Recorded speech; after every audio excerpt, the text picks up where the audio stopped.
अब देखो यार, अगर तुम लोग FTR के फैन हो तो गाइज तुम्हारे लिए बड़ी खुशखबरी है, क्योंकि गाइज यहाँ पर NJPW के जापान में अगले बड़े पेपर व्यू के ऊपर FTR का डेब्यू अनाउंस हो चुका है। AEW के लास्ट वीक के रैम्पेज की व्यूअरशिप सामने आ चुकी है। मैट हार्डी के WWE में रिटर्न होने को लेकर मैट हार्डी ने बहुत ही बड़ा स्टेटमेंट दे दिया है।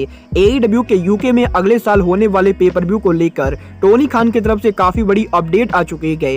AEW में एलीट के रिटर्न और बैक स्टेज इन्वेस्टिगेशन के ओवर होने को लेकर AEW के बैक स्टेज से बड़ी खुशखबरी आ गई है। और गाइज ROH कंपनी के रीलॉन्च होने के बाद मारिया कैनेलिस ROH में कौन सा मेजर रोल प्ले करेंगी, इस लेकर हम इस वीडियो पर बात करेंगे। तो गाइज चलिए बिना किसी देरी के शुरू करते हैं इस वीडियो को। और गाइस सबसे पहले बात करते हैं रैम्पेज के व्यूअरशिप की। अब देखो यार, अगर बात करें यहाँ पर AEW के रैम्पेज के व्यूअरशिप की, तो गाइस जैसा कि आप लोग को याद होगा, AEW ने लास्ट वीक जब कनाडा में उनका डेब्यू रैम्पेज कराया था, तो गाइस AEW के उस रैम्पेज शो को अमेरिका में 4,58,000 व्यूअरशिप मिली थी। बट गाइस यहीं अब AEW के इस हफ्ते जैक्सनविल में रिटर्न रैम्पेज के बाद AEW के इस हफ्ते रैम्पेज के व्यूअरशिप लास्ट वीक के मुकाबले बढ़ चुके गए। और गाइस इस हफ्ते AEW के रैम्पेज के व्यूअरशिप है 4,80,000। और गाइस यहाँ पर AEW के इस हफ्ते जैक्सनविल में लाइव रैम्पेज शो के व्यूअरशिप AEW के लास्ट वीक के मुकाबले बढ़ चुकी है। बट गाइस यहाँ पर अब भी AEW के रैम्पेज की व्यूअरशिप अमेरिका में 5 लाख से कम जा रही है, जो कि AEW के लिए बिल्कुल भी बढ़िया नहीं है।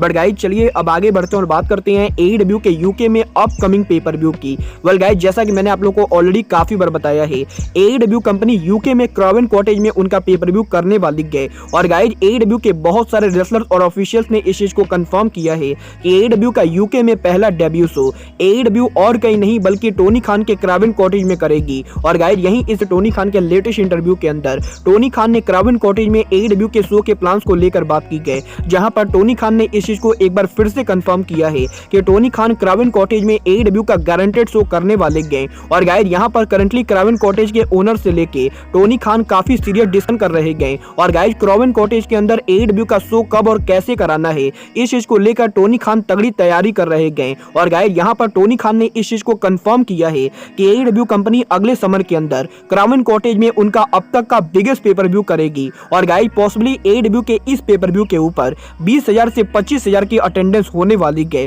वेल गाइस अब ये तो AEW के क्रावन कॉटेज में शो को देखकर ही मालूम चलेगा कि टोनी खान UK में AEW का पहला पेपर व्यू सोल्ड आउट करते हैं या नहीं। पर बात करते हैं AEW के लेजेंडरी टैग टीम FTR की। वेल गाइस जैसा कि आप लोग को मालूम होगा, FTR AEW के रेसलर होने के साथ ऊपर रेसल करते गए। और गाइस यहाँ पर NJPW, ROH और AAA के अंदर FTR करंटली इन तीनों कंपनीज के चैंपियन है। और गाइस और बात करें यहाँ पर FTR के NJPW में चैंपियन होने की, तो गाइस जैसा कि मैंने आप लोग को ऑलरेडी बताया है, NJPW के UK में रिटर्न्स के ऊपर FTR ने NJPW के UK शो पर डेब्यू किया था। बट गाइस यही NJPW के अमेरिका और UK शो पर डेब्यू करने के बाद अब FTR फाइनली NJPW के ओरिजिनल शो यानी NJPW के जापानी शो पर डेब्यू करने वाली है। और गाइज इस हफ्ते NJPW के YouTube चैनल के ऊपर ने उनका वीडियो अपलोड किया है, जहां पर FTR के इस वीडियो के अंदर FTR इस चीज को ऑफिशियली अनाउंस कर चुकी है कि FTR 5 नवंबर को NJPW के होने वाले अगले बड़े पेपर व्यू एनम अटैक पर उनका डेब्यू करेंगे।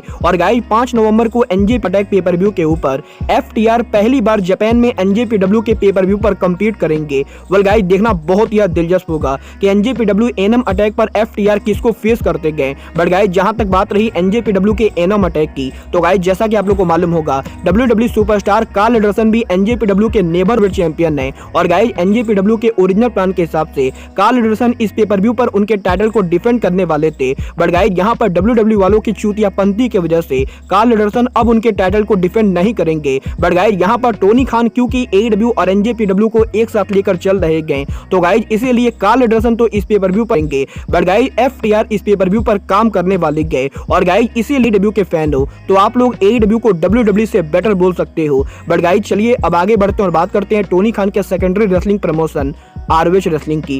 वेल गाइस बात करें यहाँ पर ROH रेसलिंग की, तो गाइस जैसा कि मैंने आप लोगों को ऑलरेडी बताया है, टोनी खान 2023 में ROH के वीकली टीवी शो को स्टार्ट करने का प्लान कर रहे गए। और गाइस जैसे ही टोनी खान का टीवी डील फाइनलाइज होता है, टोनी खान जनवरी 2023 से ROH कंपनी को इस कंपनी के अंदर मारिया कैनेलिस बैक स्टेज पर एक बहुत ही बड़ा रोल प्ले करने वाली गए। क्योंकि गाइस इस हफ्ते PWI इंसाइडर ने इस चीज को कंफर्म किया है कि टोनी खान के ROH कंपनी को वीकली बेसिस पर रिलॉन्च करने के बाद टोनी खान मारिया कैनेलिस को आरओएच के वुमेन डिवीजन का क्रिएटिव हेड बनाने वाले गए। और गाइज इसी वजह से जब WWE ने मारिया कैनेलिस को साइन करने की कोशिश की थी तो गाइज यहाँ पर टोनी खान ने मारिया कैनेलिस को AEW पर लाया था, क्योंकि गाइज यहाँ पर टोनी खान मारिया कैनेलिस को लेकर बैक स्टेज पर काफी सारी प्लानिंग कर रहे गए। और गाइज यहाँ पर AEW और आरओएच इन दोनों कंपनी के वुमेन डिवीजन के अंदर मारिया कैनेलिस का बहुत ही बड़ा रोल होने। और गाइज यहाँ पर PWI इनसाइडर ने इस चीज को कंफर्म किया है कि आरओएच कंपनी के वीकली बेसिस पर रिलॉन्च होने के बाद मारिया कैनेलिस आरओएच के वुमेन डिवीजन की स्टोरी लाइन को तैयार करेंगे।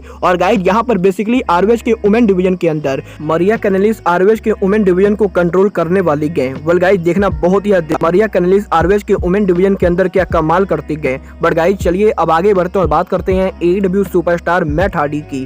वेल गाइज बात करें यहाँ पर मैट हार्डी की तो गाइज इस हफ्ते मैट हार्डी के लेटेस्ट पॉडकास्ट के ऊपर मैट हार्डी ने WWE पर उनके रिटर्न होने को लेकर बात की गई। और गाइज रिसेंटली ट्रिपल एच के WWE में हेड ऑफ क्रिएटिव बनने के बाद मैट हार्डी ने ट्रिपल एच की WWE में रिटर्न होने को लेकर पूछा गया तो गाइज यहाँ पर मैट हार्डी का ये कहना है कि WWE में मैट हार्डी के करने के लिए अब कुछ भी नहीं बचा है। WWE नहीं बल्कि AEW में ओवर करना चाहते गए। और गाइज यहाँ पर मैट हार्डी AEW कंपनी को बहुत ही ज्यादा पसंद करते गए। और guys Matt Hardy possibly AEW के अंदर ही उनका रिटायरमेंट लेंगे। और गाइज शायद अब WWE के अंदर मैट हार्डी WWE के फैंस को दोबारा कभी भी कम्पीट करते हुए नहीं दिखेंगे।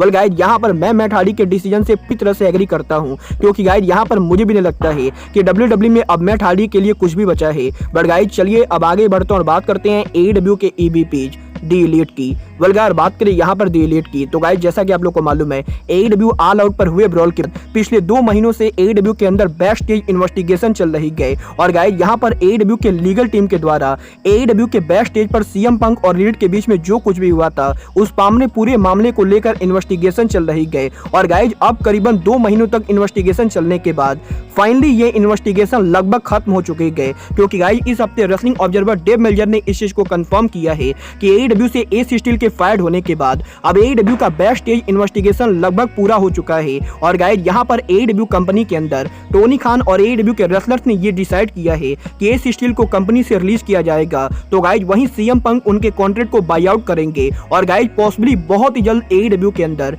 एलीट उनका रिटर्न करने वाले गए। और गाइस यहाँ पर डेव मेल्जर ने इस चीज को 100% कंफर्म किया है कि एलीट AEW पर कभी भी उनका रिटर्न कर सकते गए, क्योंकि गाइस यहाँ पर ये बैक स्टेज इन्वेस्टिगेशन CM पंक के कॉन्ट्रैक्ट बाई आउट के साथ ही खत्म होगी। और गाइस क्योंकि CM पंक अब AEW पर काम नहीं करेंगे तो गाइस यहाँ पर CM पंक और एस स्टील दोनों के बाहर जाते ही एलीट AEW के टेलीविजन पर उनका रिटर्न करेंगे। और गाइस जैसे ही CM पंक के कॉन्ट्रैक्ट बाई आउट फाइनलाइज होते गए एलीट हमें AEW में दोबारा देखने को मिलेंगे। और गाइस यहाँ पर डेव मेल्जर ने इस चीज को हिंट किया है कि पॉसिबली नवंबर महीने के अंदर एलीट AEW पर रिटर्न कर सकते गए। वेल गाइस देखना बहुत ही दिलचस्प होगा कि एलीट AEW पर उनका रिटर्न कब और कैसे करती गए। बट गाइस आप लोग एलीट के रिटर्न के लिए एक्साइटेड हो या नहीं, आप लोग मुझे कमेंट करके बताइए। बट गाइस अब आज के इस वीडियो में बस इतना ही। मैं मिलता हूं आपसे अपने अगले वीडियो में। बट गाइस तब तक के लिए good bye, good night and bang.